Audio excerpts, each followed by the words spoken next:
உங்கள் வீடு தேடி வரும் அரசு. உங்களுடன் ஸ்டாலின். தருமபுரி மாவட்டம் பாப்பிரெட்டிப்பட்டி அருகே நிலத்தகராறு காரணமாக அண்ணனை கொன்ற ஆற்றில் புதைத்த தம்பியை போலீசார் கைது செய்துள்ளனர்.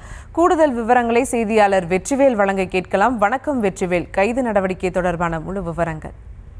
வணக்கம் சுபா. அதாவது பார்த்தீங்கன்னா தருமபுரி மாவட்டம் பாப்பிரெட்டிப்பட்டி அடுத்து புதுப்பட்டி கிராமத்தை சேர்ந்தவர் சேகர். இவருடைய மகன் சிலம்பரசன்.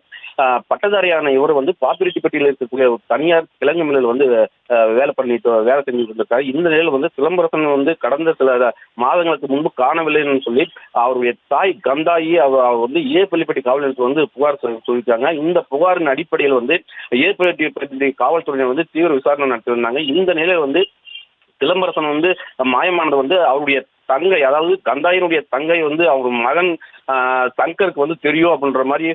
அது மட்டும் இல்லாம இவங்க ரெண்டு பேருக்கும் அடிக்கடி நிலத்தகராறு இருந்ததாகவும் அவருடைய தாய் புகார் சொல்லியிருக்காங்க. இந்த நிலையில் காவல்துறையினர் சங்கரை தீவிரமா தேடி இந்த நிலையில நேற்று அவரை அழைத்து விசாரணை பண்ணியிருக்காங்க. இந்த விசாரணையில் சிலம்பரசனும் சங்கரும் அடிக்கடி மது அருந்துவது வழக்கமா இருந்திருக்கு. இந்த நிலையில் வாணியாறு டேம்ல கடந்த ஆண்டு இவங்க இரண்டு பேரும் மது அருந்தும் போது சிலம்பரசன் சங்கர் சுத்தியால அடிச்சு கொன்னு அங்க அந்த ஆற்று படுக்கையில மணல் படுக்கையில அவருடைய புதைச்சிருக்காங்க. இந்த விசாரணை அவர் வாக்குமூலமா கொடுத்திருக்காங்க. இது மட்டும் இல்லாம அந்த புதைக்கப்பட்ட இடத்தை காவல்துறையினர் வருவாய்.